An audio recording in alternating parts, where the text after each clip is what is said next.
প্রিয় তৃতীয় শ্রেণীর শিক্ষার্থী বন্ধুরা, তোমাদের বার্ষিক পরীক্ষার সামনে তোমরা ভালো করে জানো প্রত্যেকটা বইয়ের বার্ষিক পরীক্ষার সিলেবাসের উপরে আমি তোমাদের কিছু মডেল কোশ্চেন এবং সাজেশন দিচ্ছি। এগুলো তোমরা একটু ভালো করে লক্ষ্য করো।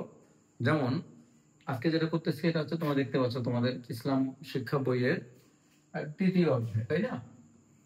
সারা দেশে অভিন্ন সিলেবাস, অভিন্ন কোশ্চেন কাঠামো, এটা তোমরা ভালো করে জানো। তো সামনে তোমাদের বার্ষিক পরীক্ষার ক্লাস থ্রির যে ধর্ম বইটা, সেটা তৃতীয় অধ্যায়টা অবশ্যই বার্ষিক পরীক্ষার সিলেবাসে আছে। তৃতীয় অধ্যায়টা কি? নৈতিক ও মানবিক গুণাবলী অর্জন। ঠিক আছে? এর ফাঁকে তোমাদের একটা কথা বলে রাখি যে অনলাইন ব্যাচে ভর্তি চলছে বার্ষিক পরীক্ষা প্রস্তুতির জন্য। তোমরা নিচে দেওয়া নাম্বারে তোমরা অবশ্যই কল করবে আমাকে বা হোয়াটসঅ্যাপ করতে পারো। তো এখন আমরা আসি, এটা একটু দেখে নেই, ঠিক আছে? নৈতিক ও মানবিক গুণাবলীর পরিচয়। এই অধ্যায়টা শেষে তোমাদেরকে আমি একটা সুন্দর কোশ্চেন দিচ্ছি। কোশ্চেনটা আমি অনেকটা অংশে সলভ করে দিচ্ছি, তারপর তোমরা বারবার দেখে নিবা এবং প্রয়োজনে তোমরা যদি উত্তরটা চাও আমি পিডিএফ দিয়ে দিব, ঠিক আছে?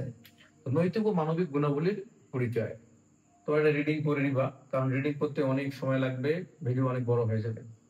আমি একটু হালকা করে পড়ে নিচ্ছি। আমরা সমাজে বাস করি, আমাদের কিছু নিয়ম নীতি মেনে চলতে হয়, এটা সবাই জানি, তাই না? তাতে অন্য মানুষের সঙ্গে আমাদের ভালো সম্পর্ক তৈরি হয়। এই সকল নীতি মেনে চলা আমাদের নৈতিক গুণ। খেয়াল করছো?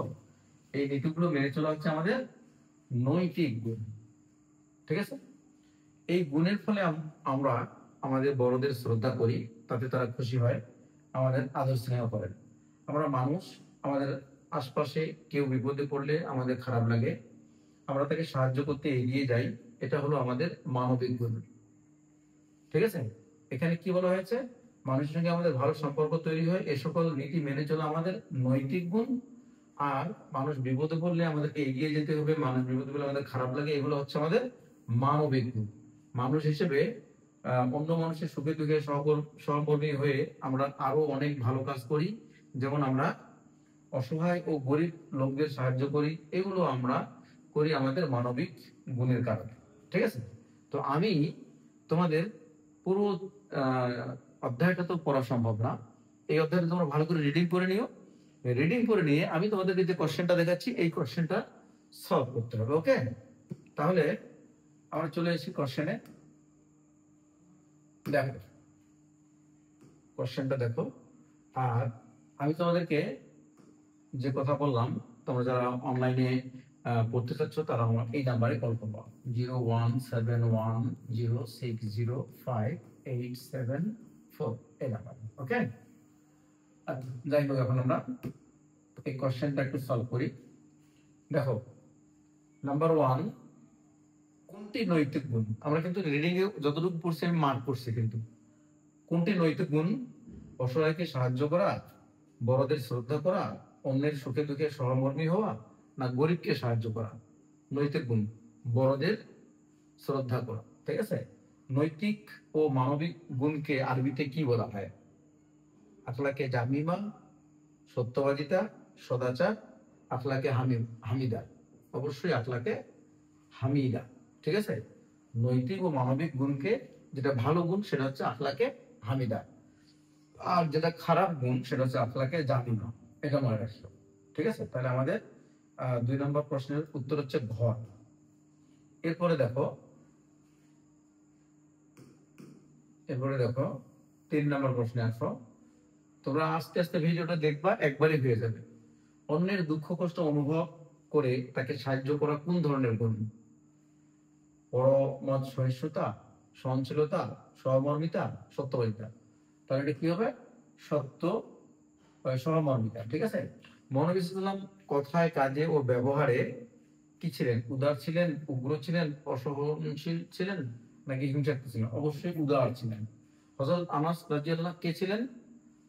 মহানবী সাল্লাল্লাহু আলাইহি ওয়াসাল্লামের সাহাবী, বন্ধু, চাচা, নাকি দাদা? সাহাবী ছিলেন, ঠিক আছে? তোমরা খুব ভালো করে মন দিয়ে ভিডিওটা দেখো, তোমাদের একবার দেখলেই হয়ে যাবে, ঠিক আছে?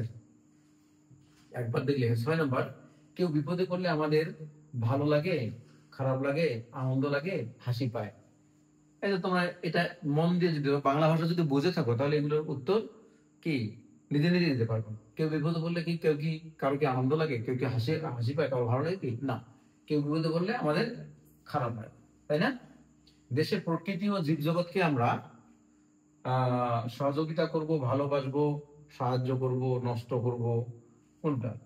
প্রকৃতি এবং জীবজগৎকে আমরা অবশ্যই ভালোবাসবো, তাই না? আচ্ছা, তো মহানবী সাল্লাল্লাহু আলাইহি ওয়াসাল্লাম মক্কা থেকে কোথায় হিজরত করেন? মদিনায়। ঠিক আছে, আমরা দেশের মানুষকে ঘৃণা, ভালোবাসা, বিরক্ত নাকি অসহযোগিতা? অবশ্যই ভালো করব। দেশের মানুষকে আমরা কি করব? ভালো করব। আচ্ছা, এরপরে 10 নম্বর প্রশ্নে আসো। পড়াশোনা করা আমাদের স্বাভাবিক দায়িত্ব, উত্তম দায়িত্ব, প্রধান দায়িত্ব নাকি অতিরিক্ত দায়িত্ব? পড়াশোনা করা ছাত্রদের অবশ্যই প্রধান দায়িত্ব। 11 নম্বর, পড়াশোনা করা প্রধান দায়িত্ব কাদের? শিক্ষক, চিকিৎসক, ব্যবসায়ী নাকি শিক্ষার্থী? অবশ্যই শিক্ষার্থীদের। মহানবী সাল্লাল্লাহু আলাইহি ওয়াসাল্লাম মদিনায় শান্তি প্রতিষ্ঠায় কোনটি প্রণয়ন করেন? মদিনার সনদ। কোথায়? মদিনার, এই যে মদিনার সনদ। ওকে, এরপরে আসো 13 নম্বরে আসো। 13 নম্বরে আসলে দেখো, দেশপ্রেম হলো নিজের দেশকে ভালোবাসা। ঠিক আছে। 14 নম্বর, কোনটি উদারতা গুণের উদাহরণ?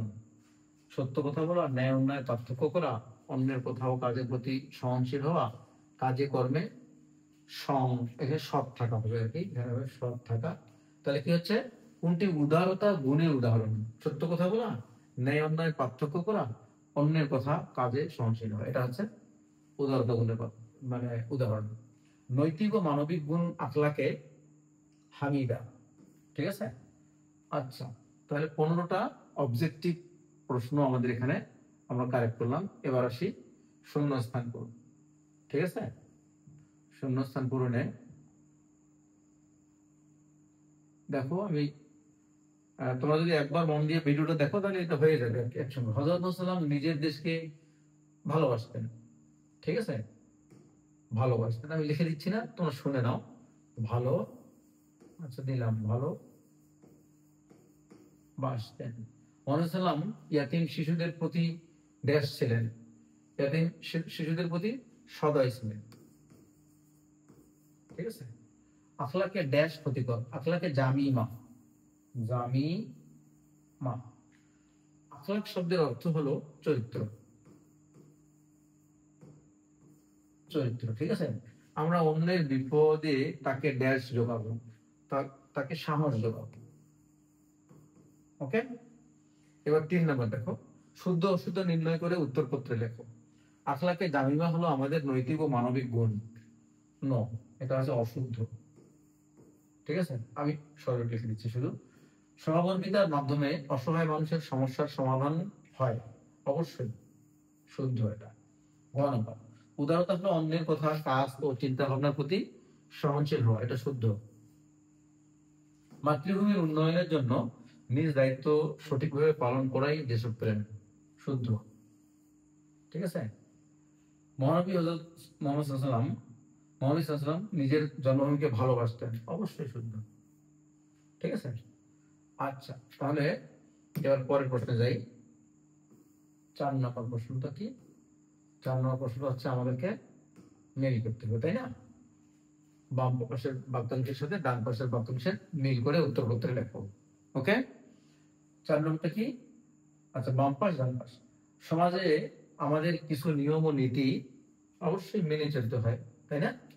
আখলাকে জামিমার উদাহরণ হলো কোনটা বলতো? কুড়িয়ে পাওয়া জিনিস ফেরত না দেওয়া। গ নম্বর, সহমর্মিতার উদ্দেশ্য হলো কি বলো দেখি? মানুষের দুঃখ কষ্টে দরদি হওয়া। ঠিক আছে। মহানবী সাল্লাল্লাহু আলাইহি ওয়াসাল্লাম ভিন্ন ধর্মের লোকদের প্রতিও উদারতা দেখিয়েছেন। মহানবী সাল্লাল্লাহু আলাইহি ওয়াসাল্লাম বারবার মক্কার দিকে তাকাচ্ছিলেন আর বলছিলেন, হে মক্কা, আমি তোমাকে ভালোবাসি, হিজরতের সময়, তাই না? আচ্ছা, তাহলে এভাবে আমরা যদি প্রত্যেকটা চ্যাপ্টারের উপর এই ভিডিওগুলো আমরা দেখি, মন দিয়ে দেখি, তাহলে ওই চ্যাপ্টারের আর কোনো প্রশ্ন তোমাদের বাকি থাকবে না। ঠিক আছে। তোমরা অবশ্যই যারা ভিডিওগুলো দেখছো আমার চ্যানেলকে সাবস্ক্রাইব করবে, যারা পেজে দেখছো তারা ফলো করবে, এবং অনলাইনে পড়তে চাইলে ওখানে দেওয়া নাম্বারে তোমরা আমাকে হোয়াটসঅ্যাপ অথবা কল করবে। আল্লাহ হাফেজ।